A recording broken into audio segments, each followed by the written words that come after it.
For the road, not for the plane. Okay, so it's I got 11:40 on my watch, so I'm in between you and lunch. And the good news is I got set up pretty well by the previous panel, so I'm gonna try not to go over. And the other thing is I want to talk about racism as a determinant of Indigenous health, but most of us, as I see an audience that's mostly Indigenous people, I think there's some allies here. So I think there's a high level of understanding. And then if there wasn't, Dr. LaValle has just paved the way. I put up a picture of the prairie, and again, that thought about the hungry kids resonated because I was just sitting out on that land at my auntie's just near Batoche there for 4 days. So yeah, the hunger is a tool of the oppressor, but it's also a tool by which we can clear our minds and our hearts and connect with spirit. So just a little bit of myself, I think I got a promotion to the director of St. Michael's Hospital, so I don't know if there's anyone else from St. Michael's, but I better just say I actually just run with a group of people, a small research unit at the hospital, and then I have a little membership over at the University of Toronto. So I'm Métis. On my mom's side, I come from an unbroken line of Métis and First Nations women over 7 generations long. So I'll say the roots are in Saskatchewan, but actually, yeah, we started in the Red River, went over to Alberta. My grandma was born on a road allowance in Alberta, and then ended up in Saskatoon, my grandma in the 1950s. I also have settler ancestry. My dad's the Smylie comes from Irish and Scottish ancestry, and my dad grew up on a farm in Northern Ontario. So that's a little bit about me. I've been a family doc for about 25 years, and I'm really honored, and I really want to acknowledge all the knowledge keepers and elders here and different people that I've known for some I'm meeting today and some I've known for a good 20 years, and they've seen me and opened doors for me. So, and also just to be invited to this conference that has this theme about Indigenous knowledge and practice as the root and the solution, because the answers do lie in our communities. So just where I do work, this Well Living House, I like to speak a little bit about it. Just to say we try to be an action research center, and we have this vision, right? Because one great thing about working in Indigenous health and community is, yeah, we can think about like the sugar monitor, or like what kind of insulin, or offloading like foot pressure, right? But in the end, we have these longer visions, and we have to make the ties between colonization and ongoing policies, and as well, we can think about the longer term vision 7 generations into the future. And that's a beautiful painting by Christy Belcourt that shows a little bit our worldview and all our relations. So we kind of use that to guide our work at Well Living House with Christy's permission. And the only other thing I'd like to say, in case, is there anybody here that works at a hospital or a research unit? So one thing we like to say, just because we do think the answers lie in our communities, but some of us are located in that mainstream world. And in fact, when we do this diabetes thing, right, and in fact the root of the problem is in the relationship with settlers. So we actually are co-governed by a council of Indigenous grandparents. So on this picture, you have, not that I'm sensitive to hierarchies or anything, but that's Jan Longboat. Some of you will know Jan, a respected elder and knowledge keeper from 6 Nations who I've known for a long time, and Madeline Dion Stout, a Cree knowledge keeper from Alberta. But then on the other side, that guy with the white curly hair, that's my boss's boss's boss, Dr. Art Slutsky, the VP Research. So they signed an agreement, so they co-govern. So if I do a bad job here today, you can call either of them. You can call the VP Research, or you can call Jan or Madeline, and also Carol Terry sits on that council as well. So it's just a small little council, but I'm accountable to both of them. So we got about 15 minutes. So Barry's already talked about racism, but the history, and systemic racism and colonial policies which are ongoing as an underlying determinant of Indigenous health. One of the things I'm interested in, because I try to go out to kind of mainstream audiences as well, so I'm interested in what you think about how I'm presenting it. I do think that there's about 70% of non-Indigenous people who, I think everybody is racist, and I'll explain why in a minute. But I think about 70% of people aren't really consciously aware, like they're well-intentioned. It would hurt their feelings, like if you said that you're racist or they realized it. I think there's about 10% of people who know they are and they're resistant. And this is actually based on data, because I've been able to work with the Indigenous people in BC out of the Sanius program that have trained like 28,000 people. So when I speak, I try to focus on that 70% of people who might be racist, and it's killing us, the racism, because they have bias and they're providing differential treatment. But they're actually not fully aware of it. So they're not like self-reflexive. They're not a critical thinker. They didn't get buried to teach them yet. So I'm also acknowledging that I have a lot of opportunities. Yeah, I'm getting a bit older and maybe my nose is growing a bit wider, but I have fair skin, and like I guess I could buy my shirt at a store. I don't know how good I look. I think people have a problem with how I dress, but yeah, I typically don't, like many of you, get followed around in the stores, like even my partner might, because I have a little bit of fairer skin, eh? So out in the prairies they can see me, and many of you will recognize me as an Indigenous person. But I guess that's just something I want to say too, because racism makes us mad, it's killing us, and it makes us angry. So it's interesting because Barry and I have a bit of different styles. So I think he's very kind, he's clear, calling a spade, and very respectful. But sometimes people will be like, oh, who's this, like, you know, doctor that is a half-breed that's talking about racism, what does she know? So that's true, I want to acknowledge it. But part of the reason I'm on purpose kind of being nice, I say I eat a big breakfast before I do this kind of talk, is because I think to get people to change their mind, like we have to make them uncomfortable, right? But we also have to, like for those people that are kind of the well-intentioned racists, we want to carry them through the conversation. So I'm always interested, and I'll be around a bit for lunch. I'm interested in what you think about the approach, right? So what I'm trying to do is present kind of this book learning just to say what everybody already knew in the room. Okay, so that's where I'll just spend a couple minutes talking about this thing that's called implicit bias. That's getting up there. Hillary talked about that, right? Did people hear Hillary Clinton talk about implicit bias of police officers, right? So everybody and their dog is trying to invent these cultural safety training programs now and talk about this implicit bias, even in the States for the police officers. So I'll talk a bit about that. And what we've been doing, I have an opportunity to actually do a little experiment on my colleagues at St. Mike's, my non-Indigenous colleagues, to see what kind of training program actually might work and how will we evaluate it. Okay, so it's a bit ambitious because I got to do that in 12 minutes. But then the doors are going to get locked, and then none of us will go home. We'll stay in here with Alex and Barry. Okay, so the question is, why do we have these Indigenous, non-Indigenous health inequities? And another arm of my life, I'm really obsessed with the counts, because the government doesn't count us properly. I mentioned there's way more of us than StatsCan says. And like, of course, we don't want to talk about sickly stats, but infant mortality is actually 2 to 4 times higher for us as Indigenous people, First Nations, and Inuit people. For the Métis, I still don't think we got the counts right yet. When I talk to my aunties, though, they tell me that more of us as Métis are still dying as infants. And then, of course, probably already had some of these bad statistics, so I don't want to depress us too much, because not only do we have these bad statistics, we have a bad deal, like with the government, as Barry pointed out. But we have these high rates of diabetes. That's why we're kind of meeting. And then here we actually have them in urban areas too, high rates. They just don't count us properly in urban areas. But here's a study we did partnering with the Aboriginal Health Access Centre in Hamilton, Didwada Desne, where we showed that there was 3 times the rate of the diabetes in the First Nations population.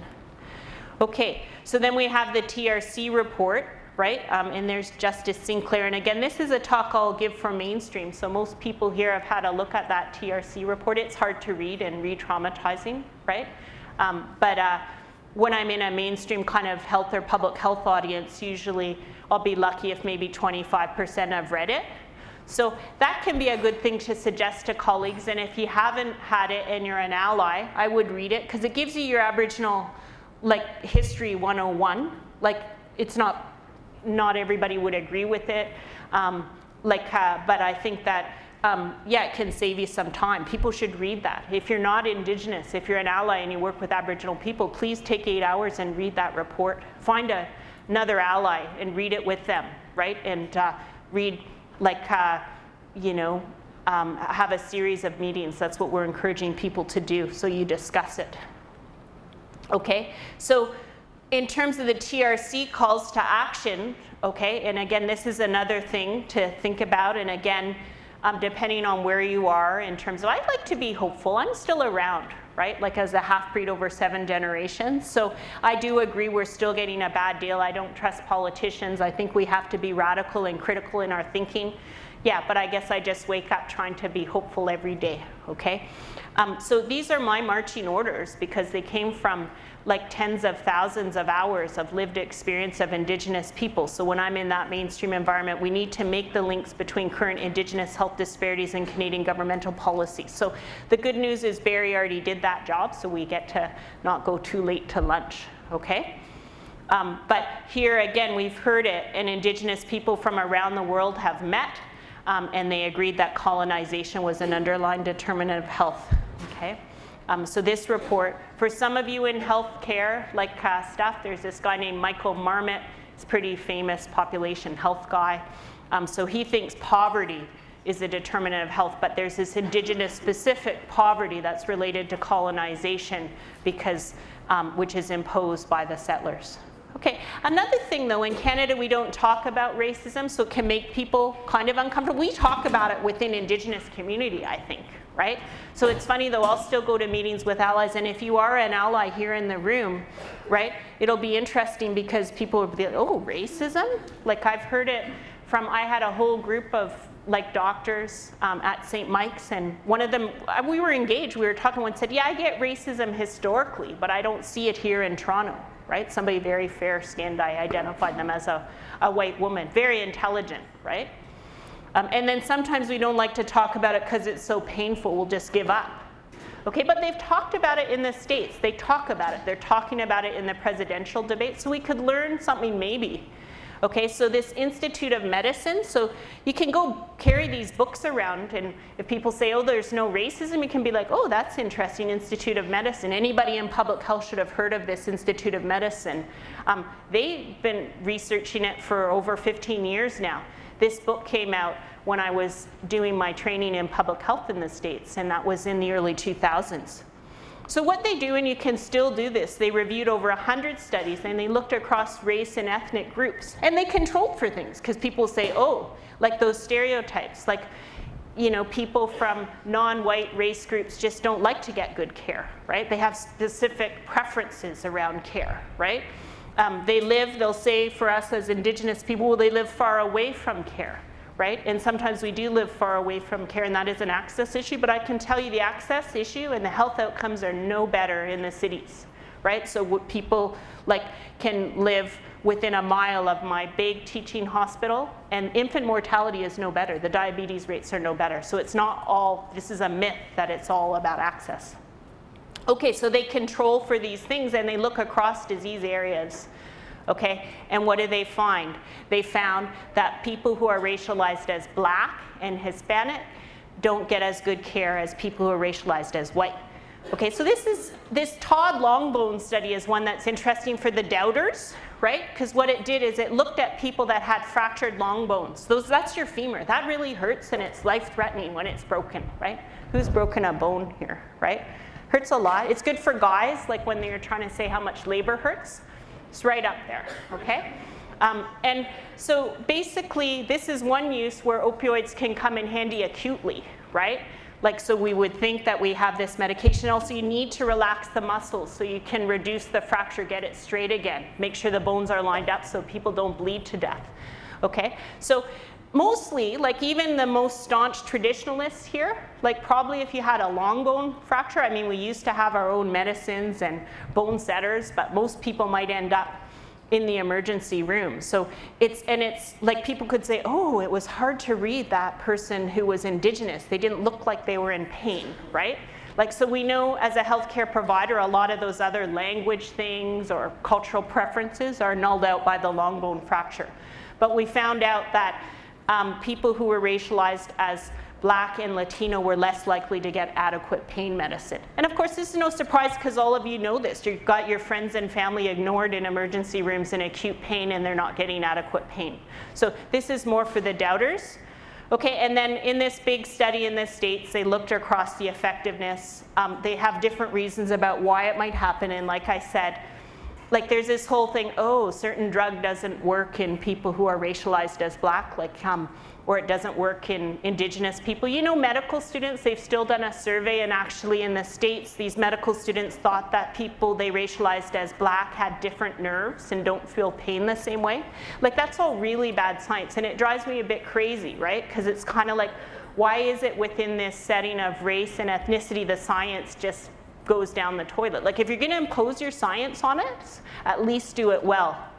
Okay, and then they'll say these system issues, like, oh, there was no interpreter to tell me the person with the long bone fracture, like, had a lot of pain, right? Like, you can read that, any provider can read it. So we get to this third one, which I've kind of been focusing on, which is biases, stereotype, and uncertainty. Okay, so, and I even wrote a whole big report on it. So here's more paper, and I know that some health policy makers carry this around. And actually, I need to acknowledge Dr. Billie Allen, who was the first author. She's a brilliant First Nations woman who's now out at UVic, and she did a lot of the heavy lifting on this report, but we weave through all those arguments. Maybe, and there's always different versions of them, but yeah, if someone's a doubter and they say there's no racism, hand them this, right? It was peer-reviewed, internationally peer-reviewed. Okay, so, and then we look at access to healthcare. And again, this is, nobody here needs any proof that Indigenous people don't get equal access to healthcare. But again, sometimes the policymakers do. So we've known, for example, and I use these examples with healthcare providers because they seem acute. So people that get heart attacks, and again, we know that you can save lives now because they have these new technologies. In Toronto, it's crazy. They want you to like be on the operating table within like 60 minutes of your chest pain, right? And they put like a big wire in your, it sounds a bit scary. I know my auntie was getting a bit scared about it, but I said, you know, this could really help your heart muscle not die, right? Because you got to get that oxygen. Those of you that work with animals and stuff, you know, like tissue dies once the blood stops flowing to it. So anyways, they did a study in Alberta finally, because we've known internationally our colleagues in Australia and New Zealand have shown even though we have more heart disease, we're less likely to get these emergency interventions where they can put a little stent in, open up the big blood vessels so your heart muscle doesn't die. But in order to get that, you need to have the little wire go in that gives you the picture of the blood flow in your heart. That's called an angiogram. So we're less likely to get that as Indigenous people, and they've shown that. This was a study that was published in the Canadian Medical Association Journal, and we're more likely to die. So all of these slides I think you'll have access to, and it's all in that book too. So if you're trying to really get people to say this is an issue because they're still in the doubting stage, there's lots of evidence. We also have qualitative studies. So Dr. Annette Brown is an amazing ally researcher, and she hung around in an emergency room in Vancouver. And it's not only that we, like the racism is so bad, and again, you know this, like we anticipate before we go to emerge how we're gonna deal with it, right? We think in advance. And she actually looked at both Indigenous and non-Indigenous people, and all of them felt like they were gonna experience discrimination, like in assumptions that they were drug seeking, but the Indigenous people actually had the double whammy, right? About they were going to be considered drug seekers and they would be discriminated against because of their appearance and the color of their skin and the stereotypes that are associated with Indigenous people and substance abuse.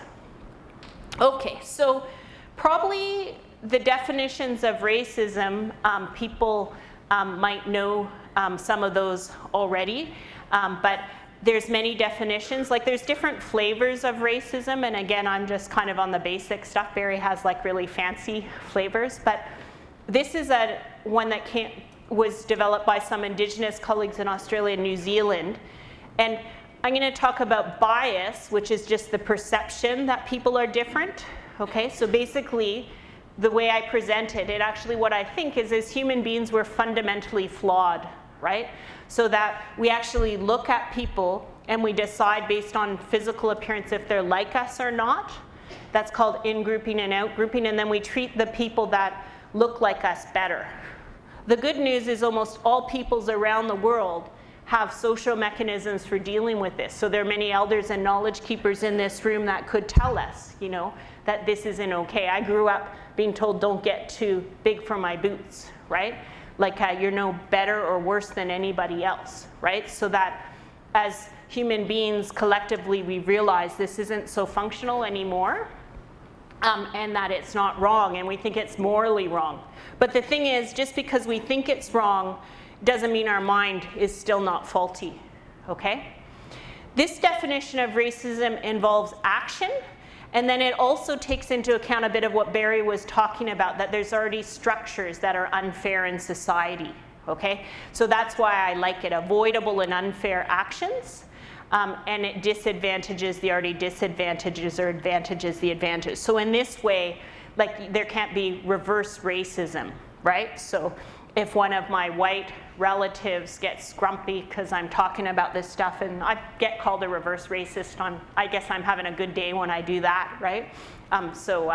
That's from my non-Indigenous colleagues, but in fact I would say no, actually on that race paradigm, you're not an Indigenous person, right? But again, because I have already self-identified and you know I'm a doctor, so I'm not poor, right? So I can't be like reverse discrimination, right? If some poor person says, well, you doctors, like you should pay more taxes, I actually believe we should, but I can't say, oh, like that's reverse like discrimination because I'm in a privileged position. Okay, so systemic racism, again, there's many definitions of all of these, but it's when it becomes enacted, so it's like the bad group thing, right? So that was a premise of colonization, so that people thought that they had to civilize us. That was how it was justified by many people, that civilizing mission, because we weren't as good as Indigenous people. Europeans were better, right?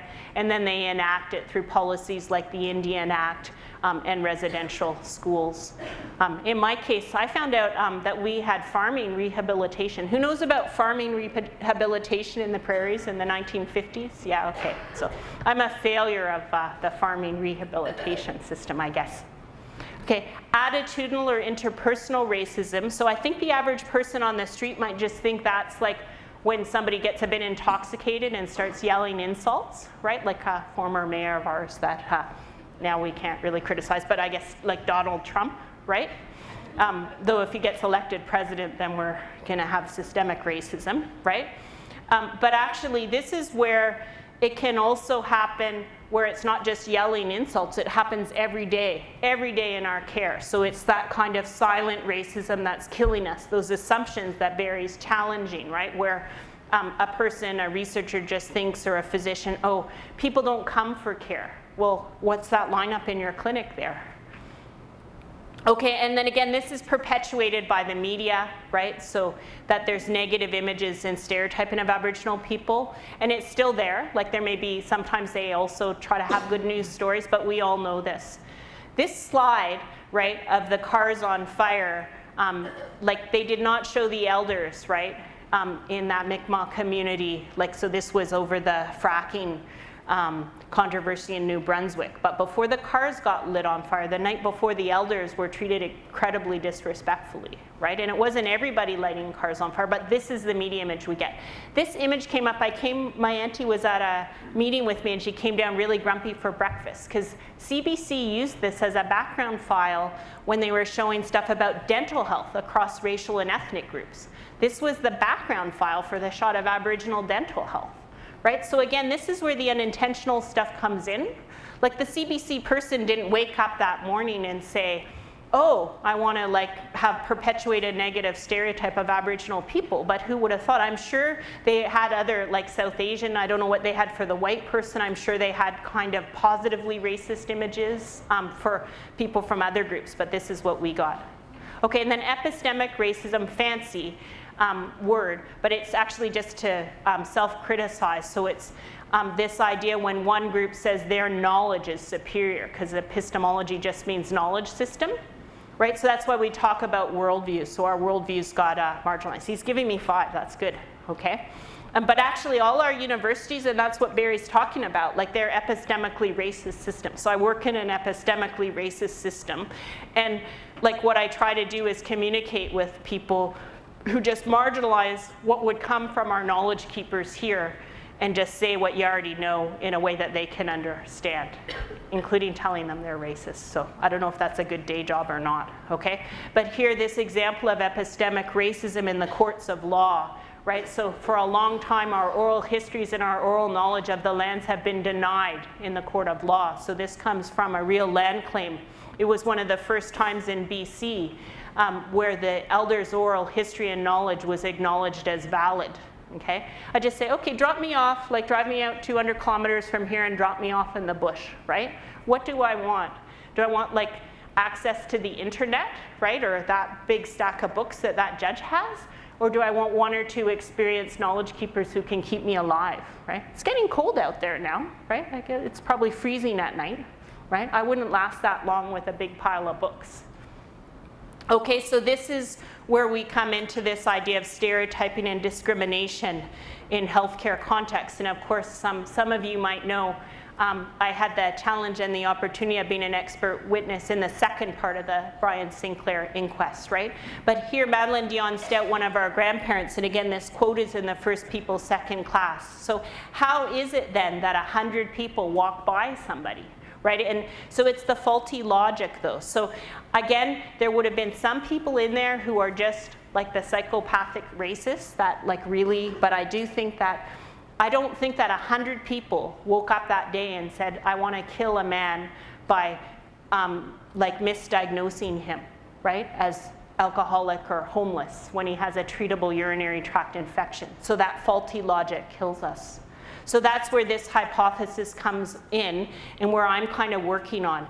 And I said, oh, I changed the slide and then it didn't get changed. So I'm not saying unintentional anymore, I'm saying unconscious. People aren't consciously aware of it, okay? Because the unintentional is controversial, right? Because if you perpetuate your unconscious implicit racism, that can be intentional, right? So we have to get people to the place where they want to change their minds.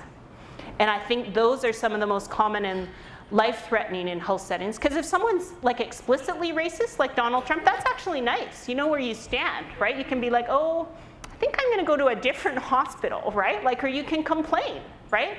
But it's the secret people that you can't tell, but you just know there's something wrong and they're not saying, you can't control it. So we get to this cultural competency training, and I know you've already had like a session on that. And I know that I'm holding you back from lunch, but so probably you already heard about some of the different flavors also. So with this training, we have all these words. The TRC says competency. Some people talk about cultural safety. That sounds like you're going to get a parking ticket. Okay, but the reason why the language is changed, and again, there's many definitions, but what I say is getting to this safety state, you're moving away from a set of rules, because there's no 5 rules. Like, how many people here like go meet people, like you work in mainstream health services and you have some ally that won't look you in the eye, right? It's kind of like, it's like I say, you know, my grandma would have a conversation with me and not look at me directly in the eye, but she was usually busy with her hands, right? And we can vary, but I know, like, if I'm meeting with my boss's boss's boss, like, I've been in cities for 3 generations. You don't have to, like, not look me in the eye. And that's a really subtle and complex thing, so I can't teach you that. There's no one rule. Plus, you might have noticed I like to talk a lot, too, right? So I say I try to belie the stereotype of Indigenous people having a long pause time, right? I thought I was really acculturated growing up in Ontario until I went home with other Métis people. So this is this self-reflection and understanding your social location. And it takes us away from the sensitivity. Cultural sensitivity sounds like an allergy. I think we do need competencies. But as you can see, I'm barely competent. Some of the knowledge keepers in my own identity and living in the world as a Métis woman, right? Well, some of my aunties might think they're helping me with that. So I can't be competent in like the diversity of all Indigenous ways of being. So we need competencies, but we shouldn't assume we're competent because that could be arrogant. Okay, so what are we doing about it? We're working on some new tools. Okay, so there's actually stuff out in the mainstream where they test people and they show that they in-group and out-group for the deniers. So we're trying to make one. so that we can show people that they're more likely to have negative associations with Indigenous people compared to white people. That sounds kind of negative, but actually you can't address the problem unless people are convinced it's there. And we already know it in the States. The majority of doctors in the States actually have more positive associations with white people than black people, except for the black physicians. And then they've actually shown that you can change the bias, and they've linked this change in bias. Look at, he's gonna arm wrestle me off here, wrestle me, he's bigger than me. You can change the bias by using some of these simple kind of habit-breaking techniques, okay? I don't think just simple habit-breaking techniques in 2 hours is enough. I think you need to have repeated interventions. I think you need to have some questions that help people relearn. You need somebody like Barry to work with you, and not just in one afternoon where everybody feels good, right? You need to unlearn and relearn. So these are the kind of questions that we get people to do. Then you need to make them really uncomfortable, like so that they can try to change their minds and start doing some of these habit-breaking things, okay? And they're fancy. Isn't it great when psychologists just take plain language things like perspective taking, that's walking in somebody else's shoes or moccasins, eh? Stereotype replacement, that's challenging your assumptions and that critical thinking that Barry talked about. I say I have the Janet Smylie subway exercise. It's like the last slide. Okay. Let me tell them about the Janet Smylie subway exercise. Very quickly, though. Thank you. Very quickly, thank you. So what I do is I take the subway in Toronto and I'll start making up stories about people, because that's what we do. But then I'll challenge my stories, right? So I might see someone in an old pair of jeans and I'm like already giving them a pity party, like, oh, that's like so sad that they can't afford old jeans. And then I'm like, wait a minute, Smylie, maybe they're like a millionaire and they like those jeans, right? Like that's your own class privilege. So you train people to do stuff like that. We'll talk about, I think we're gonna have to talk about the systemic change in the locked doors, and I'll let Alex and Barry lead the discussion. But of course you can get one individual with a change of mind, but if it's not supported, they're gonna like slide backwards, right? And I'm doing an experiment at St. Mike's. So a white guy gave us $500,000 to do an experiment. So that's it, okay? Wow! Thank you. Thanks for putting up with me. Yeah. Dr. Well, Smylie, thank you so much for that. Wow. I appreciate everything that you do.